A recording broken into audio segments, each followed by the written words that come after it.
माझं नाव नितीन, माझं वय 45 वर्ष. माझी पत्नी 3 वर्षापूर्वी वारली. मुलगा परदेशात स्थायिक आहे. घरात फक्त मी आणि माझा एकटेपणा. माझा एक धाकटा भाऊ प्रमोद पुण्याला राहतो. त्याची मुलगी तन्वी, तिचं वय 23 वर्ष आहे. तन्वी खूपच देखणी आहे. गोरीपान वर्ण, मोठे बोलके डोळे आणि हसल्यावर गालावर पडणारी खळी. ती हसते तेव्हा माझ्या मनात एक हलकासा सूर्य उगवल्यासारखं वाटतं. एके दिवशी प्रमोदचा फोन आला. दादा, तन्वीला 2 महिन्यासाठी तुझ्याकडे पाठवू का? तिचे एक्झाम संपलेत. तिला थोडी हवापालट हवाय. तुमच्या घरी शांतता आहे. ती अभ्यासही करेल. मी लगेच हो म्हणालो. अरे हो, पाठव तिला. माझ्या घरात ती आपलीच आहे. घरात आलेल्या प्रकाशाची पावले. 2 दिवसात तन्वी आली. दारात उभी राहून हसत हसत म्हणाली, काका काय झालं? मी आले तर राग आला का?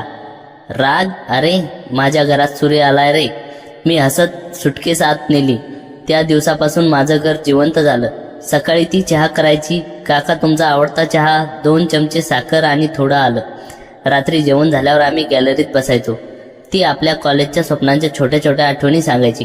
मी फक्त ऐकत राहायचो. एक रात्र पाऊस जोरात पडत होता. तन्वी माझ्या खोलीत आली, थोडी घाबरलेली. काका, एकटीला झोप येत नाही, इथे बसू का? बस ना बेटा, मी अंथरुणावर जागा करत म्हणालो. ती माझ्या शेजारी बसली. थोड्या वेळाने तिने हळूच माझ्या हातावर हात ठेवला.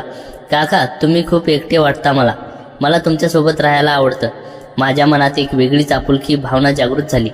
मी तिच्या हातावर हात ठेवला आणि म्हणालो, तू आल्यापासून हे घर पुन्हा घर वाटायला लागलं. तन्वी तिने मान वर केली. आमचे डोळे एकमेकात गुंतले. काही क्षण आम्ही काहीच बोललो नाही. फक्त पावसाचा आवाज होता. भावनावर हळूवार प्रवास. दुसऱ्या दिवशी सकाळी नाश्ता करताना माझ्या मागे उभी राहिली. माझ्या खांद्यावर हात ठेवून म्हणाली, काका तुम्हाला बघून खूप बरं वाटतं. मी वळून तिच्याकडे पाहिलं. तिच्या डोळ्यात एक वेगळीच ओढ आणि आदर होता. मी हसलो. मलाही तुझ्यासोबत असताना खूप चांगलं वाटतं. त्या दिवसापासून आमच्यातलं अंतर हळूहळू कमी होत गेलं. ती मला नितीन काका म्हणायला सोडून नितीन म्हणायला लागली आणि मी तिला तन्वी. एका संध्याकाळी स्वयंपाकघरात ती काहीतरी करत होती. मी मागून गेलो आणि हळूच तिच्या केसावर हात ठेवला. ती थरथरली पण मागे वळली नाही.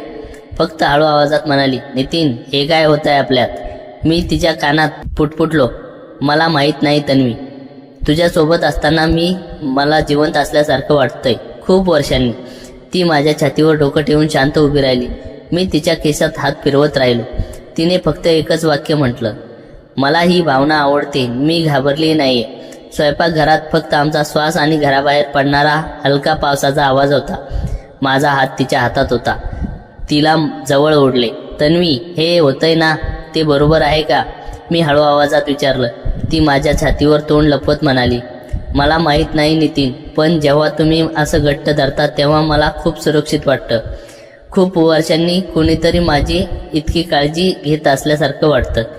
त्या रात्री आम्ही दोघेही गॅलरीत बराच वेळ बसलो. तिने माझ्या खांद्यावर डोकं ठेवलं होतं. मी तिच्या हातात हात घालून बसलो होतो. काही बोलायची गरज नव्हती. फक्त एकमेकांच्या उपस्थितीने दोघांना पुरेसे होत होते. दुसऱ्या दिवसापासून आमच्यातलं नातं आणखी जवळ आलं. सकाळी ती चहा घेऊन यायची आणि माझ्या शेजारी बसून माझ्याशी बोलायची. रात्री जेवणानंतर ती माझ्या खोलीत यायची आणि म्हणायची, मला एक चांगलं गाणं ऐकवा ना. मी गाणं लावायचो. ती माझ्या शेजारी बसून ऐकायची. काहीतरी तिचं डोकं माझ्या खांद्यावर यायचं. मी तिच्या केसात हात फिरवायचो. एका संध्याकाळी ती अभ्यास करत बसली होती. मी तिच्या खोलीत गेलो. काय रे, अभ्यास चाललाय?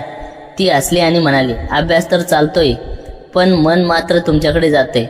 मी हसलो. तिने माझा हात पकडला आणि मला ओढून शेजारी बसवलं. नितीन मला एक वचन द्या. काय? मी इथून गेल्यावर तुम्ही मला विसरू नका आणि हे सगळं फक्त एक स्वप्न होतं असं म्हणू नका. माझ्या डोळ्यात पाणी आलं आणि मी तिचे दोन्ही हात घट्ट धरले आणि म्हणालो, तन्वी तू माझ्या आयुष्यात आलीस ही सुंदर गोष्ट आहे. तुला विसरणं शक्य नाही. तिने उठून मला घट्ट मिठी मारली. रात्री झोपताना ती माझ्या खोलीत आली आणि म्हणाली, आज रात्री इथे झोपू का?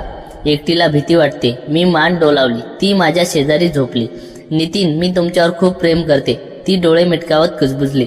मी तिच्या कपाळावर हळू स्पर्श केला आणि म्हणालो, मीही तुझ्यावर प्रेम करतो तन्वी, खूप जास्त. दुसऱ्या दिवशी आम्ही जवळच्या डोंगराच्या पायथ्याशी असलेल्या एका छोट्या नदीकाठी गेलो. तिथे फारसे लोक नव्हते. हिरवीगार झाडं, पाण्याचा मंद आवाज आणि आम्ही दोघं. तन्वी एका मोठ्या दगडावर बसली. मी तिच्या शेजारी बसलो. ती माझ्या खांद्यावर डोकं ठेवून म्हणाली, नितीन, मी इथे आले त्या 2 महिन्या पूर्ण होत आलेत. लवकर मला पुण्याला परत जावं लागेल. माझं हृदय दडपलं. मी तिचा हात घट्ट पकडला. मला माहीत आहे, पण तू गेल्यावर हे घर रिकामं वाटेल. ती थोडा वेळ शांत राहिली. मग हळूच म्हणाली, मी तुमच्यावर खरं प्रेम करते. ते पुतणी काकाचं प्रेम नाही. ते खूप वेगळं आहे, खूप गाढ आहे. मी तिच्या चेहऱ्यावर हात लावला आणि म्हणालो, तन्वी, तू माझ्या आयुष्यात आल्यापासून मी हसायला शिकलो. तू मला जगण्याचं नवीन कारण दिलं आहेस. मग आपण हे प्रेम लपून ठेवू की जगाला सांगू? तिने डोळ्यात पाणी आणून विचारलं.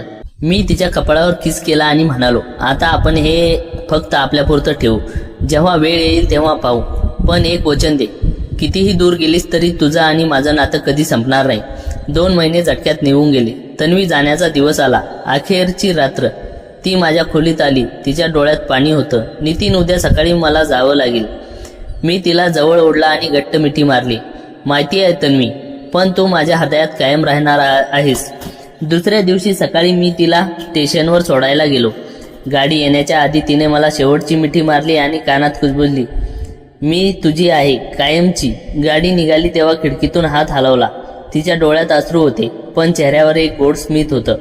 मी घरी परतलो. घर पुन्हा शांत झालं, पण यावेळी रिकामं नव्हतं. माझ्या हृदयात तन्वीच्या आठवणीच्या पूर्ण भरल्या होत्या. कधी रात्री गॅलरीत बसतो, आकाशाकडे बघतो आणि हळूच म्हणतो, तन्वी, तू कुठं असलीस तर सुखी राहा. मी तुझं प्रेम नेहमी जपून ठेवीन. तन्वी पुण्यात परत जाऊन आता 2 महिने झाले होते. सुरुवातीला वाटलं होतं की वेळेच्या ओघात भावना शांत होतील, पण तसं झालं नाही. आमचे फोनवर संवाद आता आमच्या जगण्याचा मुख्य आधार बनले होते. ती तिथून तिच्या कॉलेजच्या गोष्टी सांगायची आणि मी इथून माझ्या रिकाम्या घराच्या भिंती व तिच्या आठवणी कसं सजवलंय हे सांगायचो. एक शनिवार दुपारी अचानक माझ्या दाराची बेल वाजली. मी दार उघडला आणि समोर तन्वी उभी होती. तिच्या हातात एक लहान बॅग होती आणि चेहऱ्यावर प्रचंड थकवा, पण डोळ्यात एक वेगळा निर्धार होता. तन्वी, तू इथे? आणि अचानक मी आश्चर्याने विचारले. तिने आत येऊन थेट मला घट्ट मिठी मारली. ती थरथरत होती. मी तिला शांत केला आणि पाणी दिलं. नितीन, मी घरातून सांगून आले आहे की मी मैत्रिणीकडे चालले, पण मला तुला बघितल्याशिवाय राहवत नव्हतं. पुण्यात प्रत्येक क्षणी मला तुझी आठवण येत होती. मला या नात्यात गुदमरून टाकायची भीती वाटत होती, म्हणून मी पळून आले. ती रडवली होऊन म्हणाली. मी तिचा हात हातात घेतला. तन्वी, आज जे करतोय ते समाजाच्या नजरेत चुकीचं ठरू शकतं. प्रमोदला कळलं तर काय होईल? विचार केलास का? तिने माझे दोन्ही हात तिच्या गालावर ठेवले. नितीन, मला समाज, जग कशाची पर्वा नाही. मला फक्त तू हवा आहेस. या 2 महिन्यात मला समजलंय की माझं तुझ्यावर प्रेम तात्पुरतं नव्हतं. मला या नात्याला नाव द्यायचं आहे. आम्ही तो विकेंड एकत्र घालवला. तोच जुना नदीकाठ, तोच डोंगराळ पायथा आणि त्याच गॅलरीचं शांत चहा. पण यावेळी आमच्या मनात एक धास्ती होती, भविष्याची. रविवार संध्याकाळी अचानक प्रमोदचा फोन माझ्या मोबाईलवर आला. माझा ऊर धडधडाला. मी फोन उचलला. दादा, तन्वी पुण्यात तिच्या खोलीवर नाही. तिच्या मैत्रिणीने सांगितलं की ती तिथे गेली नाही. तुला माहीत आहे का, मला खूप काळजी वाटते. प्रमोदचा आवाज घाबरलेला होता. मी तन्वीकडे पाहिलं. तिने डोळ्यांनी नको सांगू अशी विनवणी केली, पण माझ्या 45 वर्षाच्या अनुभवाने मला सांगितलं की लपून ठेवलेलं सत्य नंतर जास्त विषारी बनतं. एक दीर्घ श्वास घेतला आणि म्हणालो, प्रमोद, घाबरू नकोस. तन्वी माझ्याकडे आहे, सुरक्षित आहे. फोनच्या पलीकडली काही शांतता पसरली. तुझ्याकडे तिथे काय करते? आणि तिने मला खोटं सांगितलं. प्रमोदचा प्रश्न तिखट होत गेले. तू उद्या सकाळी इकडे ये, आपण समोरासमोर बसून बोलू. मी शांतपणे म्हणालो आणि फोन ठेवला. त्या रात्री आमच्यात कोणतीही लपाछपीचा खेळ उरला नव्हता. तन्वी माझ्या शेजारी बसली होती. नितीन, बाबा उद्या येतील तेव्हा तू काय सांगणार? तू घाबरणार तर नाहीस ना? तिने विचारले. मी तिच्या डोळ्यात पाहिलं. तन्वी, मी तुझ्यावर मनापासून प्रेम केलंय आणि ते खरं आहे. पण प्रमोद माझा लहान भाऊ आहे आणि तो तुझा बाप आहे. आपण चोर नाही आहोत. उद्या आपण जे काही आहे ते सन्मानानं समोर ठेवू. जर आपल्या प्रेमात ताकद असेल तर आपल्याला कोणाची भीती बाळगायची गरज नाही. त्या रात्री तिने माझ्या छातीवर डोकं ठेवलं, पण आज गाणी ऐकताना आमचे डोळे शांत होते. आम्ही एक मोठ्या वादळाची वाट पाहत होतो. दुसऱ्या दिवशी 11 वाजता प्रमोद दारात उभा होता.